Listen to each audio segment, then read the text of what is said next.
Hi everybody, Karen Roby here with Macy Barron for Tech Republic, talking today about female entrepreneurs and the state of entrepreneurship here in the U.S. for women specifically. Macy, let's just start with what this current state is. Not great. Pretty much like every other industry and climate for women, we are at a disadvantage. It's already hard enough for women in major corporations to advance in comparison to their male counterparts. And so when you think about an entrepreneur who starts their own business or who is a part of a startup or things like that, that's even harder for women to break ground in. So that the current state is not where we want it to be, that's for sure. Oh, that's not what we want to hear. No, not at all.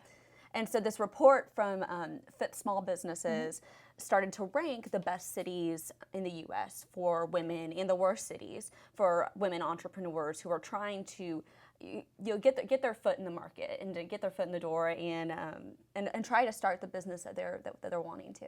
And in terms of things that the report looked at, different factors, what did they take into account? Sure, here? they weighed factors including marketing size and buying power, startup environment, quality of life, the availability of resources and funding, safety, and the corporate tax rate. I thought that the most important one there was, well, along with safety, of course, is the startup environment. Because if you're starting your own practice, if you're starting your own company, you have to have a good startup environment. You have to have that very fertile work environment where the city is ready for new ideas and for new companies, especially from women. Yeah, definitely need a strong city to foster that type of environment. And when you look at the U.S., in terms of cities that are good to gravitate towards for starting something versus those that aren't so great, talk about those. Sure. So the top 5 in the U.S., the top 5 cities were Austin, Texas, San Diego, California, Dallas, Texas, Columbus, Ohio, and Raleigh, North Carolina.